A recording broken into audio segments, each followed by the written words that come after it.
This program is about unsolved mysteries. Whenever possible, the actual family members and police officials have participated in recreating the events. What you are about to see is not a news broadcast.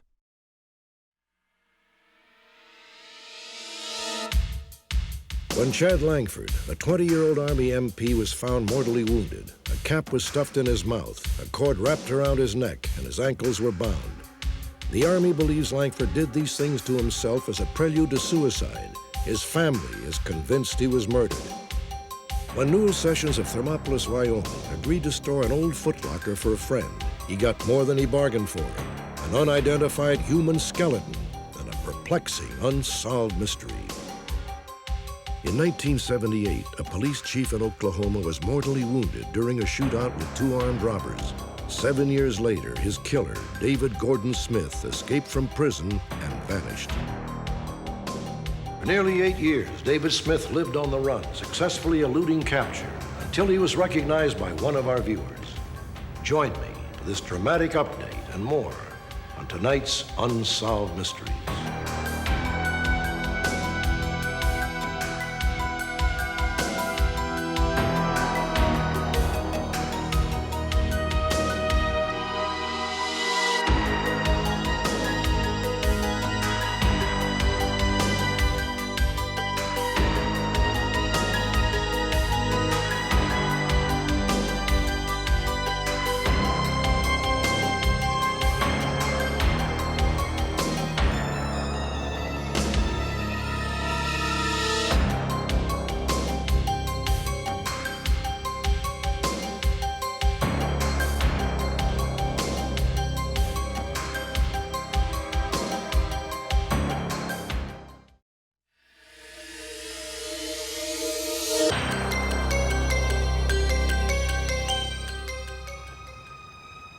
March 12, 1992, 7:40 p.m.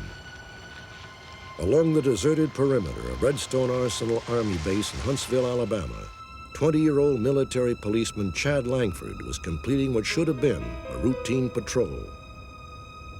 Redstone, this is Papa 2-1. 30 minutes later, Langford radioed his base station, informing them he was stopping to investigate an abandoned car.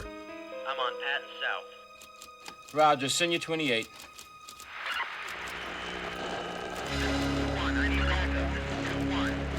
Papa 2-1, say again. 2-1, this is Redstone, say again. Get a unit. All available units proceed to South Patton Road, locate Papa 2-1. All gates locked down, secure the post. Approximately 10 miles from MP headquarters, a backup officer found unsettling evidence that Langford was in jeopardy. Close to the entrance of a civilian recreation area that is part of the base, he found Langford's military ID tag, his armband, and his portable police radio. They had been deliberately arranged in the middle of the street. A quarter of a mile away, the patrolling officer made the discovery he had been dreading. Redstone, this is Papa Sierra. I've located Papa 2-1 at bunker 8745. Officer is down. I request ambulance and backup immediately.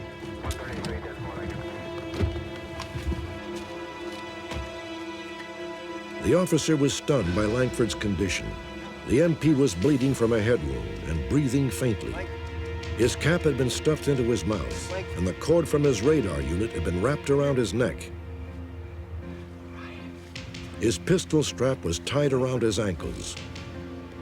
Langford's handcuffs were clamped on his left wrist, and on his left hand was a cryptic message written in black ink, March 3, and what looked like the name Robert. He's still alive. Have him get his shirt off. Careful, careful. Let's roll him over. Check for wounds, okay? Oddly, Langford's .45 caliber pistol was found under his left shoulder. Get that out of here.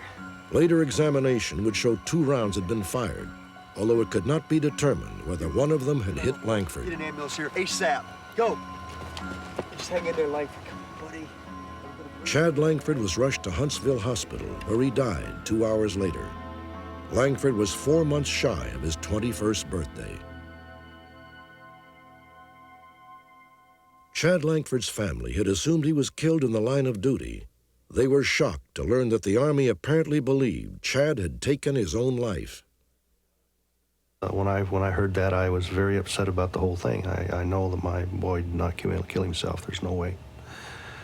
I feel that someone is covering something up here. Chad Langford was raised by his father and grandmother in the small Northern California community of Elk Creek.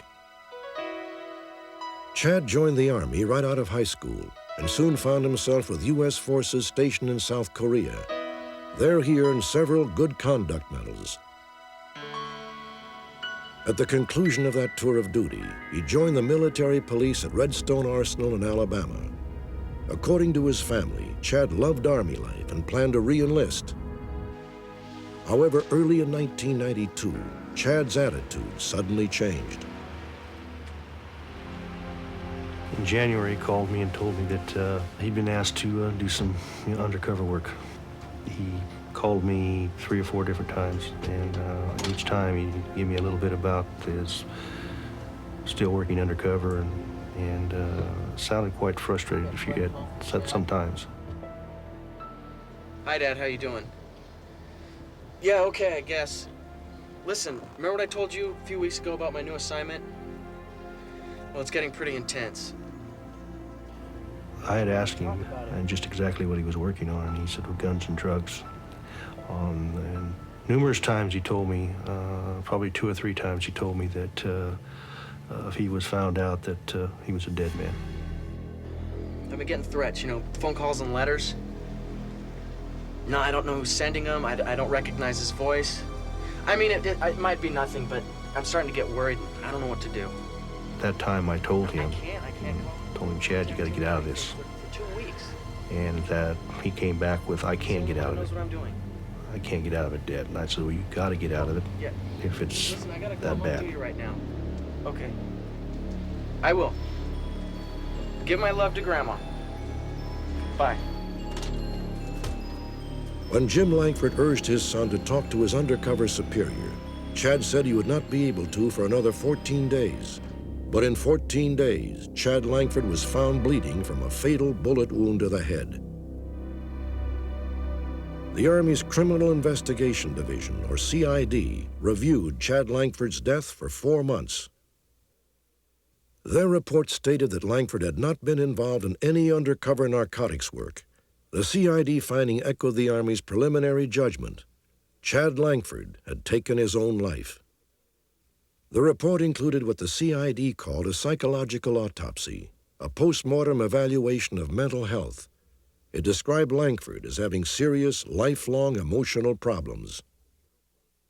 The report that they sent me, the psychological autopsy they sent me, no, that's so far out of whack, it's unbelievable. I'm sorry, I just can't believe that, any of that. I mean, I raised the boy for 20 years. I know him better than that. And the military has psychologists out to talk to you or call you over the phone and talk to you for 10 minutes, and then they have the complete life story of everybody. And they're so far off base, it's unbelievable. The report claimed that a deterioration in Chad's relationship with his girlfriend had triggered his final suicidal depression. The CID report said that Chad committed suicide for the distraught over my breaking up with him. But that wasn't true. I didn't break up with Chad. Chad broke up with me. I don't know what I should major in. I mean, In January of 1992, 6 weeks before his death, Chad had abruptly broken up with Roxanne. I've got to make up my mind soon because after we get married. Roxanne, we need to talk. What? Listen. We're gonna have to put off getting married. I don't understand. I mean, why? It's my work. This new assignment has taken a lot of my time, and it just wouldn't be fair to you. I mean, you deserve to have a lot of my attention. You still love me, don't you? I'm involved in things you don't even understand. I can't even talk about them. But why? I mean, why do we have to break up? Is there another person? Is that it? That's it, isn't it? I No, don't there's no understand one why. else. Why do we have to break up? Can't you understand English? Just get out! I left I don't want to be with you anymore. in a rage, crying.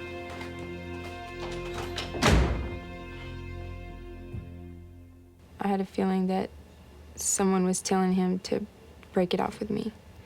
And I think Chad did it to protect me or something.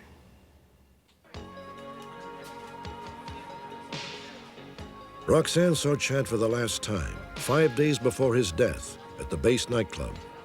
He seemed to have changed dramatically. Chad was dressed all in black, gang-style clothing. He now sported an earring and was hanging out with several rough-looking men Roxanne had not seen before. Langford's lifestyle changes tie in with another shocking CID allegation that he had been the mastermind of an aborted robbery plan targeting base PX funds. The CID report included interviews with 3 soldiers who identified Chad as the ringleader. One of you guys will have to shoot me. Shoot you? Yeah, but I'll be wearing a bulletproof vest. That way it'll look like I put up a fight. I'll probably have to fire off a couple of rounds so I don't look like a punk. All right. Now, what about the other escort? Won't he be able to identify us? Well, I guess we'll just have to kill him. Unless we want witnesses. It seems very strange to me that somebody would come forward to the Criminal Investigation Division after someone was killed and said, yeah, we were planning on robbing a PX van for X amount of $1,000. I just can't imagine anybody coming forward with that kind of information. It's really tough that he's not here now to be able to tell us what really happened. Now, the plan is you'll be one of the escorts. You'll wear a bulletproof vest. Chad's father believes there is a legitimate explanation for any contact his son may have had with criminal elements on the base. Maybe they were trying to recruit him. Maybe this was right in his what he was doing with the informant or that undercover work. Hours before his death, Chad left phone messages for several friends, but not for his family. The CID interpreted Chad's calls as goodbye messages to those he cared for most. When I got off work, my mother told me that there was a message on the machine from Chad that had been erased, but she heard it. Hi, it's me. It was him calling to say hi and how was I doing, was I taking care of myself, and that he would see me soon. Sorry I missed you. Give me a call. Bye. It didn't seem like a goodbye to me.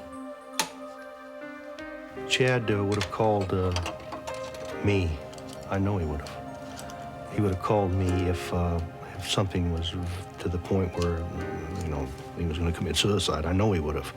But he didn't call me, and he didn't call his grandmother. So there weren't goodbye calls, as far as I'm concerned. I mean, I know he would have called me. The psychological autopsy claimed that Chad Langford had a profound lack of self-esteem and was desperate to create a new image, even at the cost of his own life. According to the report, Chad felt that the glory eluding him in life would finally be his if he appeared to have died in a heroic last stand. Psychological autopsy more or less told us that he was doing this to make us feel good about him because we wanted him to shine, and he was doing this to please us, and that he wanted to go out in glory. So this is why he set this whole thing up. This is why he drove out there and handcuffed himself. He didn't want to just go out and go around the car and do away with yourself. He wanted to make it special. The official inquiry concluded that every aspect of Chad's death was methodically staged by Chad himself, from his accounts of undercover assignments to the peculiar circumstances of his shooting.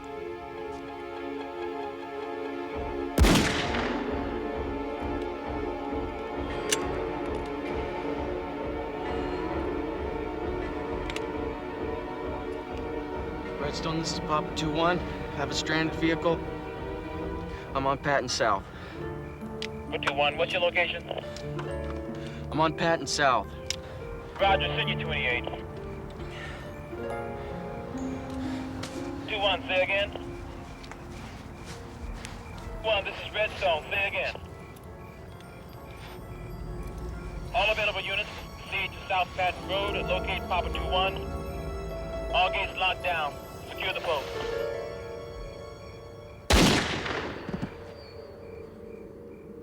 To start with, it was very bizarre even from the night that it happened because the Huntsville Police Department and the other law enforcement agencies never heard a word from the Army about any of it.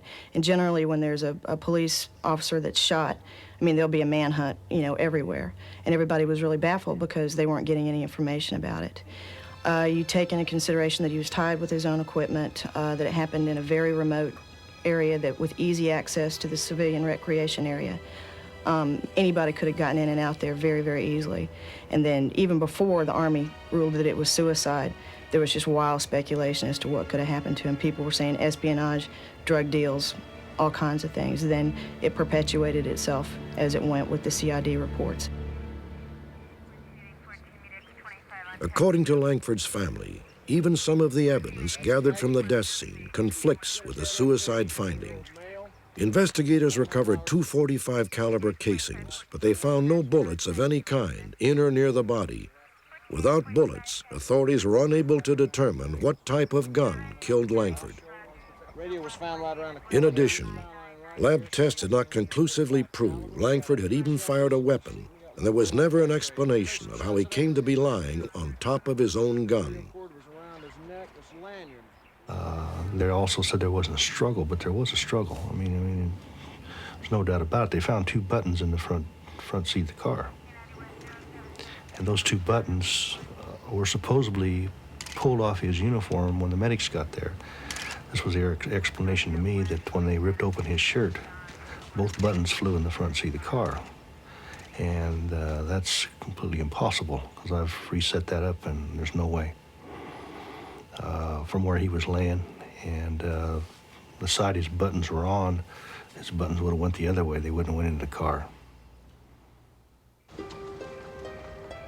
Jim Langford also believes that MPs responding to his son's distress call squandered opportunities to question possible suspects. Within a mile of where Chad was found, MPs stopped two different cars. However, contrary to military regulations, no record was made of the drivers' names or of either car's make, model, or license number. The drivers were never questioned about Langford's death. Just letting him go, I mean, it's absolutely crazy. You're talking about a murder here. And it appears to me that anybody within 3 or 4 mile radius of that place should have been stopped and held for some time. They didn't do that. They let the man go. A source close to the investigation has said that one of the drivers was named Robert, the name found scrawled on Langford's hand.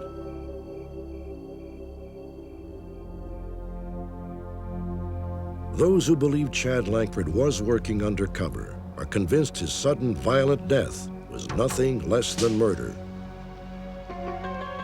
I feel that he went down there on that part of base because he was supposed to meet somebody down there.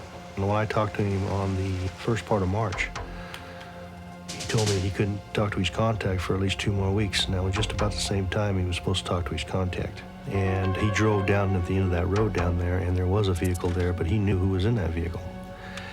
And he phoned in just to get away from his radio. Stone, this is Papa 2-1. I'm checking out a stranded vehicle. I'm on Patton South. Roger, Senior 28. Papa 2-1. It would have taken more than one person to handle Chad. He was very strong, very agile. And then again, he knew these people. I know he knew these people.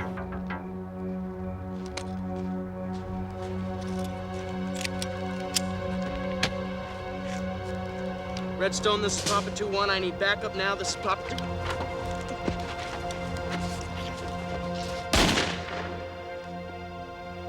I think Chad was involved what he was telling me he was involved in. He was an in-between person with some drug dealing. I think he was put in that position by somebody on that base, whether military or civilian. Somebody put him there. And I think he was a middleman, and I think he was set up. I really feel he was set up. And I'm going to find out. Chad Langford's final hours remain shrouded in mystery. Did he invent a tale of undercover intrigue and then stage a heroic death? Or did Chad Langford truly die a hero, gunned down in the line of duty? Next, thanks to our viewers, a convicted killer has been captured nearly 8 years after he escaped from prison.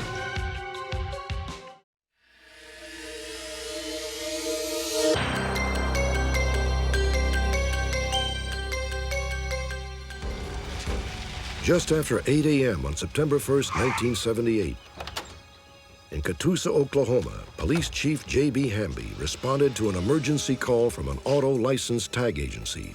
Freeze! Get out of here!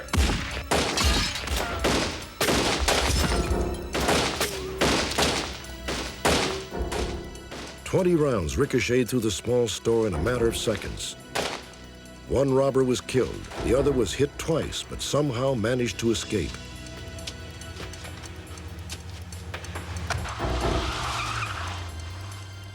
Less than 5 minutes later, Chief Hamby died from gunshot wounds.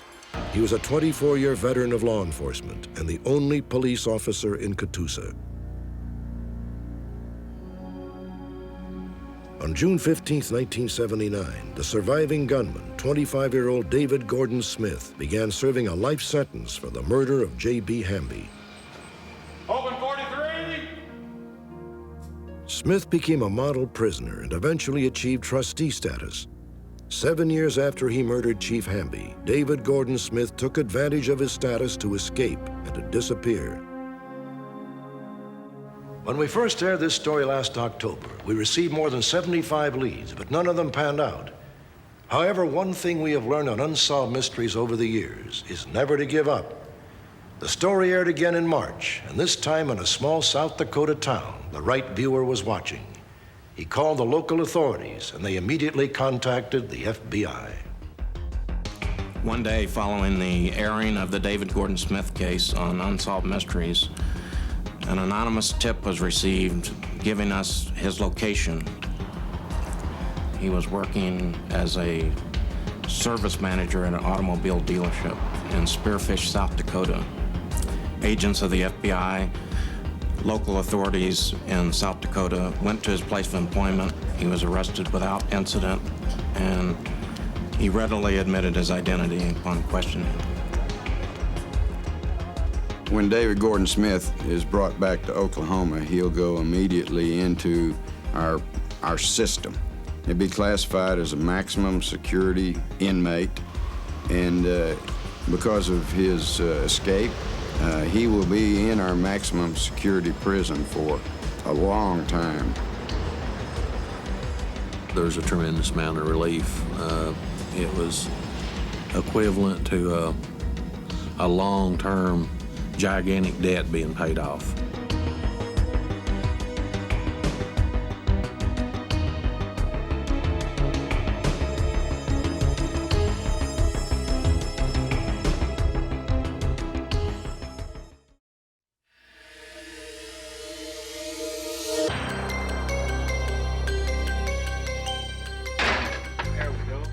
On February 9th, 1988, the owners of a storage facility in Northern California opened a locker on which the rent had not been paid. Inside, they found thousands of dollars of stolen telephone company equipment. The locker had been rented by Kevin Polson, a 22-year-old computer whiz and accomplished hacker. An investigation revealed that for more than a year, Polson was apparently accessing sensitive government and military computer programs. When authorities searched Polson's home, they found an unauthorized phone tapping device stolen from a Northern California phone company facility. Incredibly, Polson had taken photographs of himself breaking into and using equipment at a phone company transmitting station. Among the items found inside Polson's rented storage locker were computer printouts containing classified military information and the unlisted telephone number of the Soviet embassy in San Francisco. His penetration of the United States Army government computer, his obtaining of a non-published number of the Soviet consulate gave us grave concern as to how far Polson was going with these criminal acts. Kevin Polson was indicted on 18 felony counts of computer-related crimes. But before he could stand trial, Polson jumped bail and disappeared. Update. Shortly after our broadcast, the FBI received information that Kevin Polson was living near Los Angeles, California. Our San Francisco office had advised us that Polson had some acquaintances in the Los Angeles area. And we went out and interviewed those acquaintances, and one of them advised us that he had been seen in the not-too-distant past at Hughes Market. We then went out and interviewed all of the employees at Hughes Market and displayed his photograph. 3 weeks later, Polson returned to the supermarket. I walked past Kevin, and it dawned on me that that's the person in the photo. And adrenaline was pumping in me. I felt really nervous and didn't want to be let any suspicion onto Kevin that we were on to him. Brian immediately notified the FBI. However, Polson was able to leave the store before agents could respond. The FBI informed me that Kevin Polson had been seen at the Van Nuys Hughes Market at about 10 or 10:30 in the evening. I decided to surveil the market, thinking Kevin may show up again. At about 10 minutes to midnight, Kevin Polson arrived, drove up and parked immediately in front of the market. Once Kevin was in the store, I took a position near the front door and asked the security guard to go find Brian Bridges, the evening manager, and bring him to my location so I could tell him that Kevin Polson was in the store. Believing that Polson would again elude capture, 2 store clerks made a daring move. Security! A security guard escorted Polson to a storeroom where he was held until FBI agents arrived and placed him under arrest. During the search of Mr. Polson, we found some handcuff keys in his eyeglass cases. During the time that he was in custody, he claimed that his contact lenses were drying out and he had asked for his eyeglass cases to be sent to him. So I'm assuming that he was looking for the handcuff keys.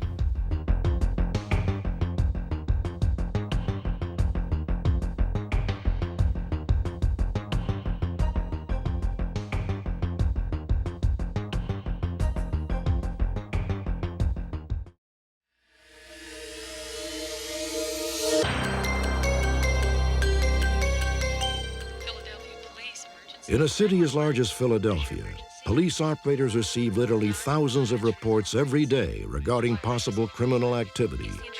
Most of the calls are routine, but some are so unbelievable that even the most world-weary detectives can be taken by surprise. On September 10th, 1991, Detective Pat Brennan was stunned to receive not 1, but 3 telephone calls from a convicted rapist named Julius Patterson. Those calls would launch one of the most bizarre and disturbing murder investigations the city has ever known. We'll find a body. Whose body? Out of the blue, Patterson confessed to a shocked Brennan that he and his girlfriend Paulette Height had killed 2 people, one in 1986 and the other in 1988. Patterson? And when did Paulette Height kill your sister? Incredibly, Patterson admitted that one of the victims was his own sister.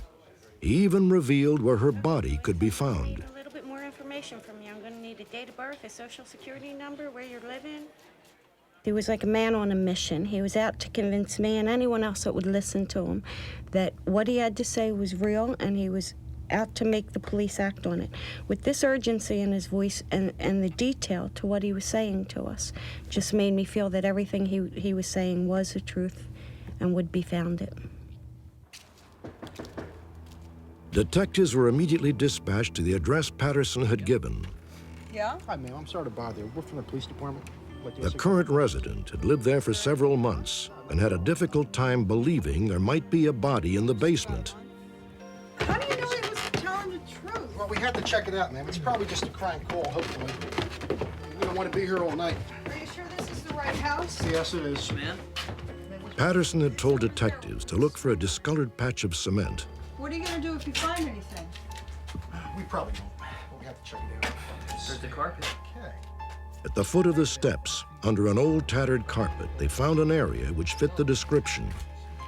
Bingo. But it remained to be seen what, if anything, might be buried beneath the floor. At almost that same moment, Detective Brennan received another call from Julius Patterson. Earlier, he had said that his girlfriend, Paulette Height, could be found at a motel in New Jersey. Send a couple into Jersey. Now, I need you to come in and give us a statement. Now he was demanding to know if she had been arrested.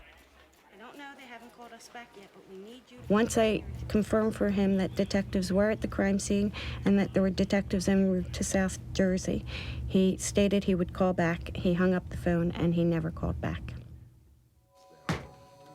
Using sledgehammers and shovels, the anxious investigators began to excavate. You're like me. Gloves on. Soon their worst fears were confirmed.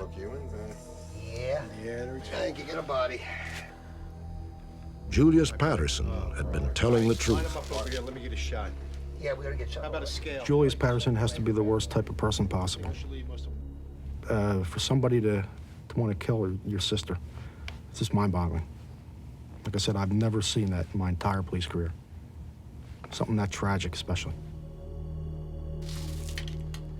Police soon learned that from 1984 to 1986, Julius Patterson, Paulette Height, and Julius's sister Jessie had lived together in the house. Yeah, it does look like you have Other members of the Patterson family confirmed that Jessie had mysteriously vanished in July of 1986.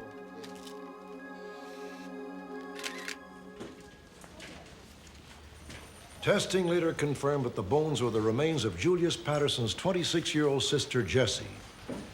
She had been born blind, deaf, and mute.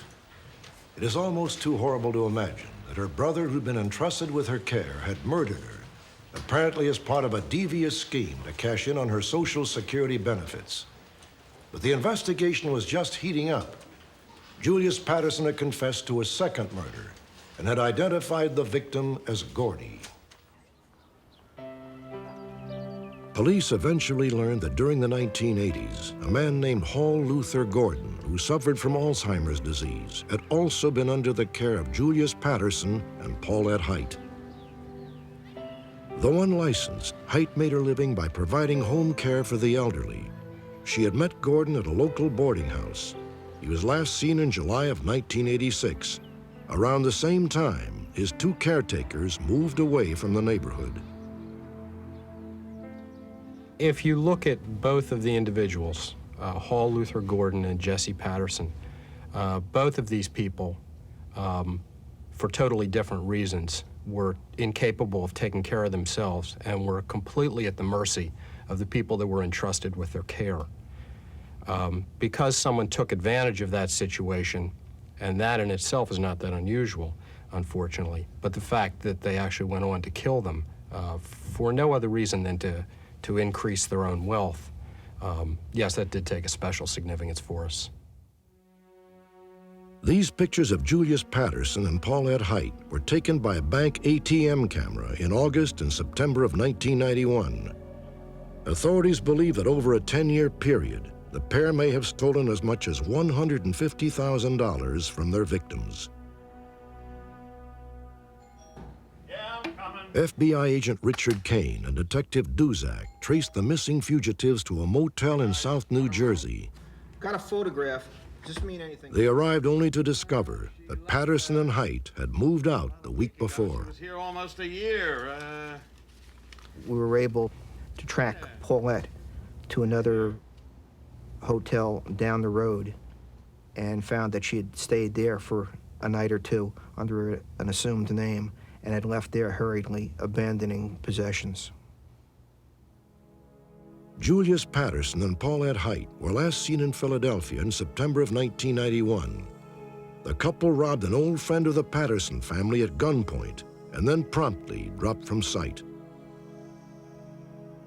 Julius Patterson is 38 years old. He is 5 feet 11 inches tall and weighs 150 pounds. He is wanted for questioning regarding the death of his sister Jessie and the disappearance of Hall Luther Gordon.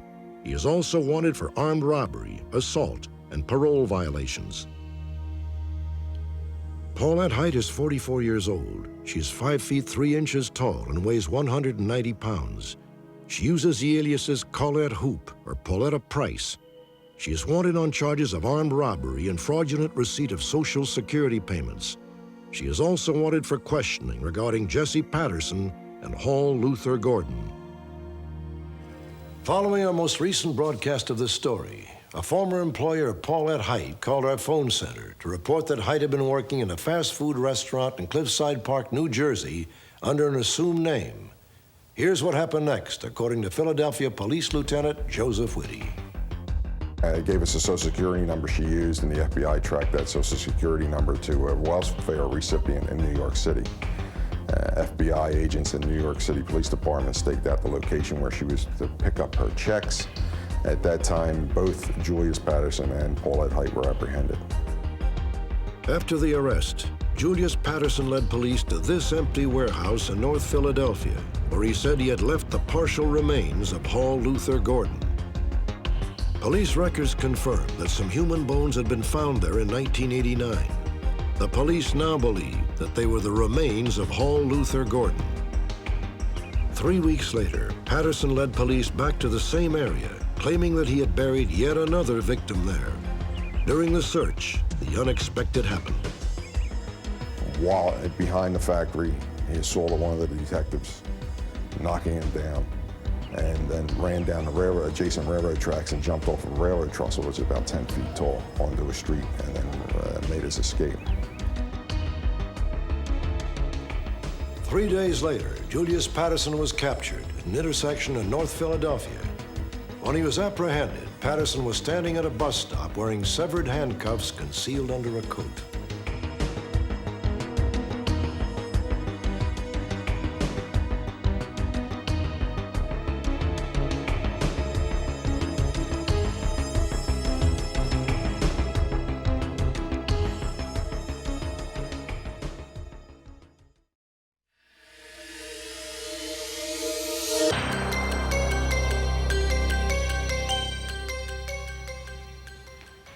Sometimes from the most unlikely elements comes a tantalizing mystery and confirmation that the truth is stranger than fiction. The mystery might start, say, with this broken down footlocker. Who can guess what the old trunk might contain or where it might lead? Perhaps to a small town in Wyoming called Thermopolis. In 1986, a longtime resident, whom we will call Gabby, moved away from Thermopolis. He left some of his belongings, including the old locked trunk and a shed. He left the shed with a friend, Newell Sessions. 6 years crept by.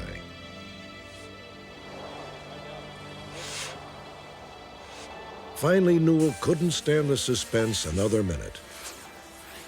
Let's just see what's in here. No telling what we'll find. I doubt if you'll find much of anything. Uh-oh. My goodness, it's a skeleton. It's human. Gee. What do you think about that? It's been in there a long time. Nobody could believe that we had uncovered a human skeleton. And there wasn't too much said at that time.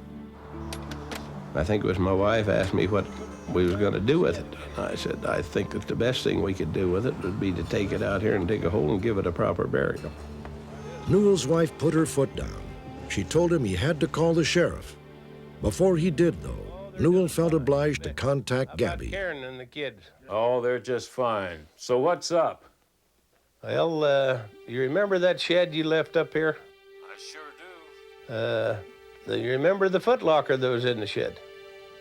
Yes, I was going to... Gabby told Newell that he'd never even opened the footlocker. He thought he'd bought it at a garage sale. But when it came to the time and the place, Gabby's memory failed him. Well, when I cut the lock off, I found a human skeleton in the trunk. You're not serious about this, are you, Newell?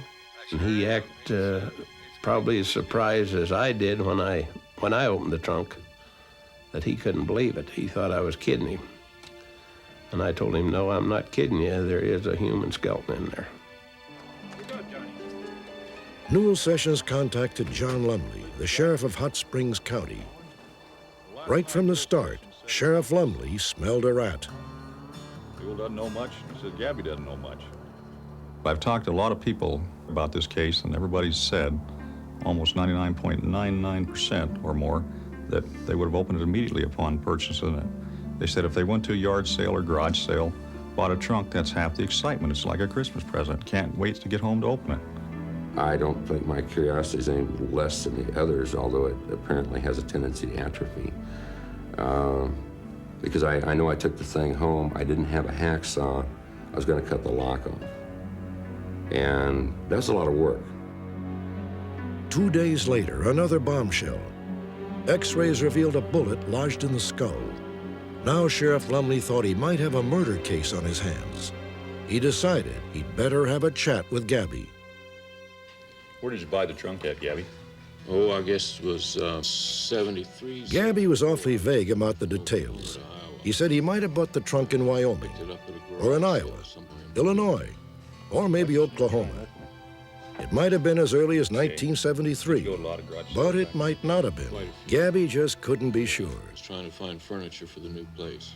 Well, my being a suspect, first off, I wasn't the least bit worried about. Why? What do I have to worry about? I mean, really, I know I didn't do the guy. I didn't shoot this dude. I'm barely, in fact, I'm not even as old as the gun that shot him. Gabby is in his mid-40s. The footlocker and the lock were made back in the 30s time period. I don't believe that Gabby was the person that caused the death to this person, but my thoughts have always been that he has knowledge of who the person in the trunk is or where they came from. I have to put tools in.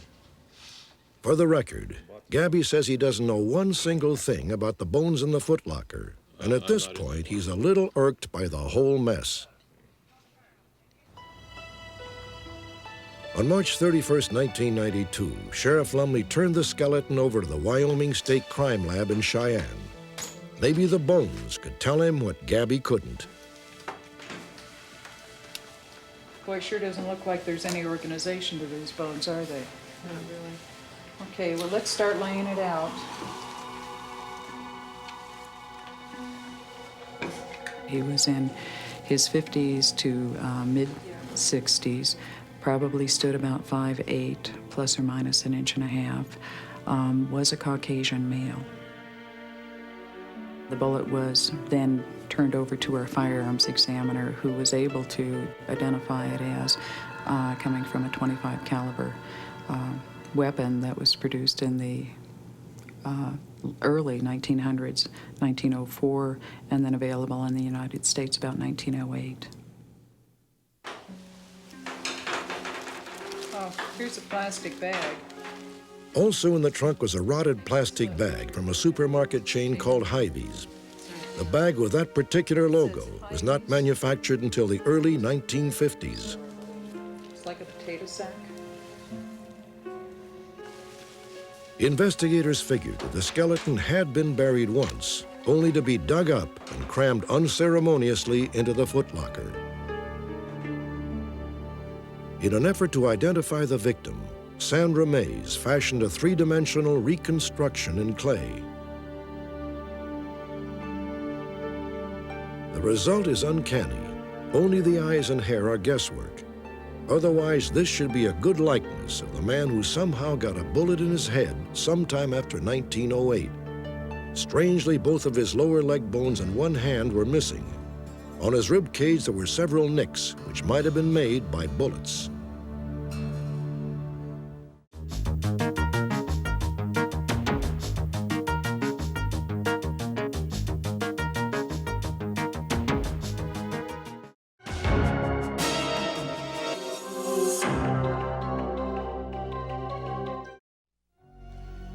For every mystery, there is someone, somewhere who knows the truth.